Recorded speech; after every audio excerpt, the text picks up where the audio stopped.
He is the senior creative director at Adobe.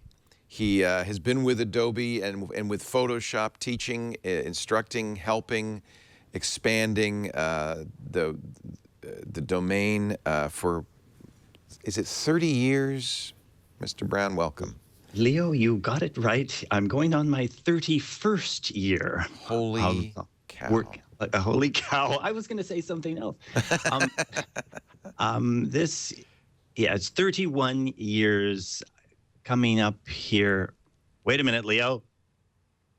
Is it April yet? It's March. No, it's March 7th. So next month will be your anniversary? Yes, I started at Adobe in 1985, April 15th of 1985. Wow. Was there a Photoshop then? No.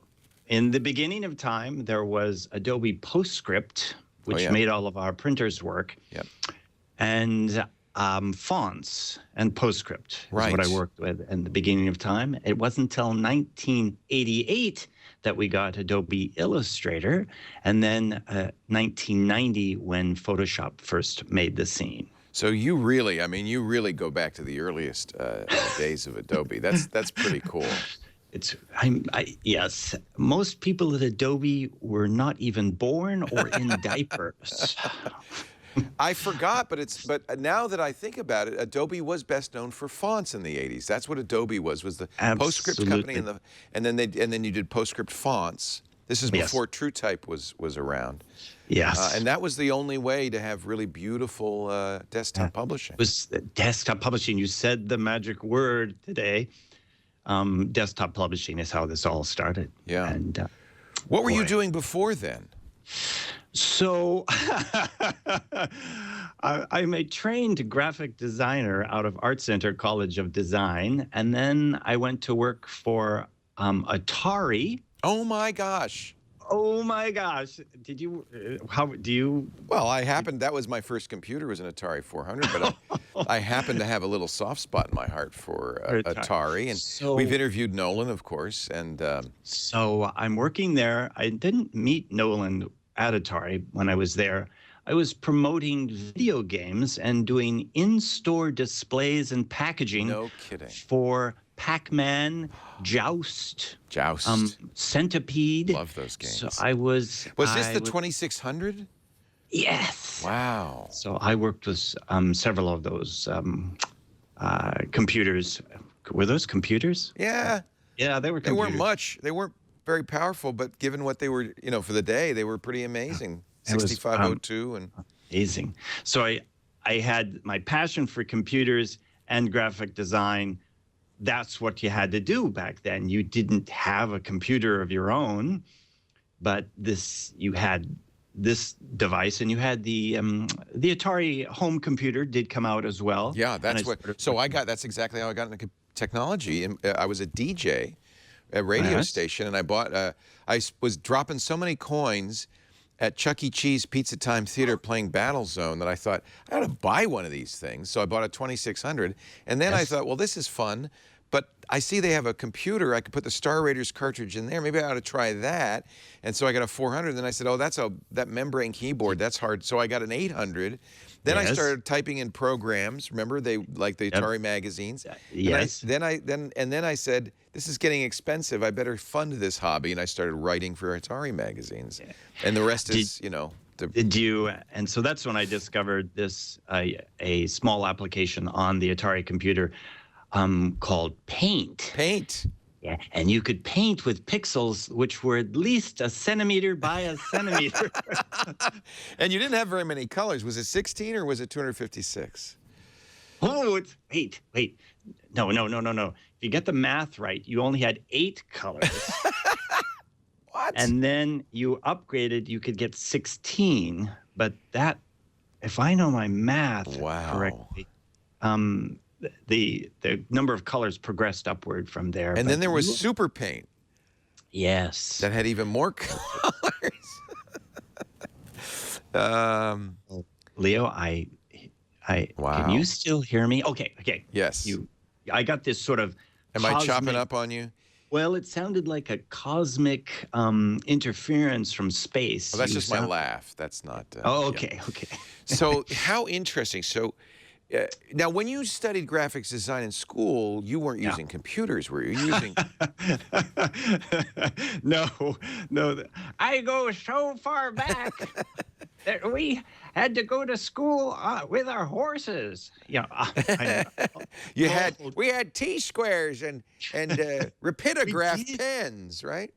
Leo, we did. Yeah. T squares, rapidograph pens, and the worst of all was rub down typography on letraset sheets I of remember plastic. that. And you'd sit there and Oh, yeah. did you ever Oh, experience that? absolutely. That was how you did, because so for the kids watching, it was kind of like Yeah. wax paper that had letters on it that Yes, you yes, could yes. transfer over by rubbing the other side.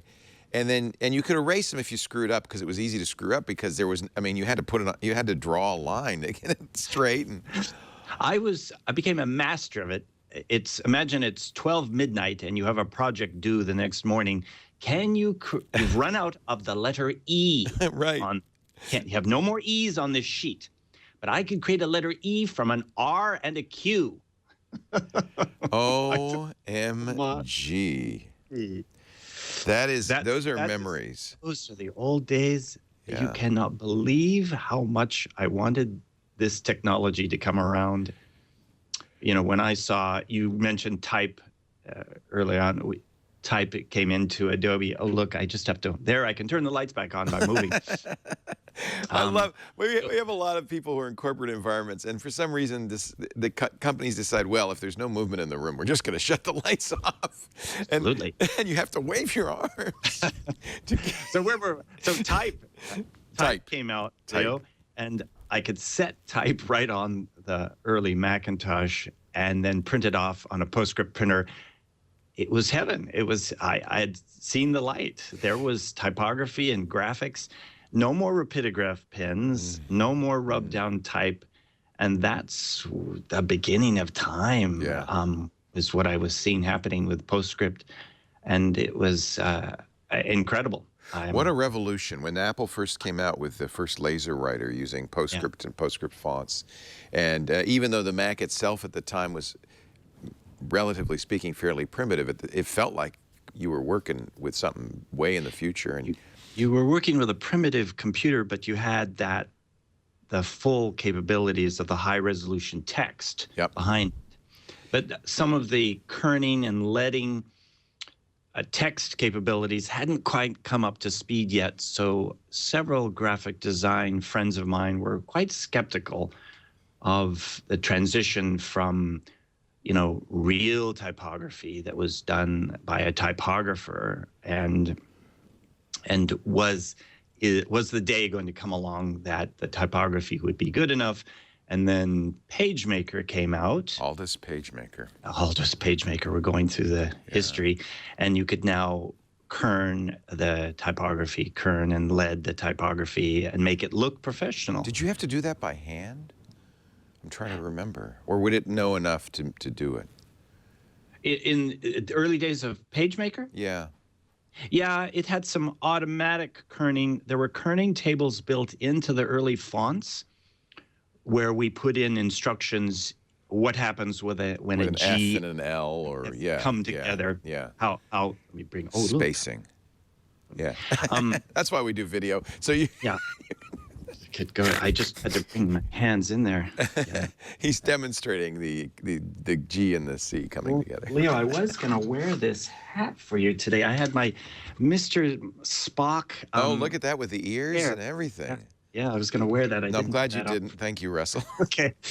People love Russell Preston Brown because he is so much fun and such a great teacher. Insane. And you're a little insane, and you bring life to this subject. And I know almost everybody watching has probably seen a few of your videos. I just have to say about videos, training videos. Here's this line represents the sort of your interest in a video. I find that some speakers are going, hello, I'm here to tell you about Adobe Photoshop. And my attitude is, hello, I'm ready to tell you about Adobe Photoshop. Get ready, here we go.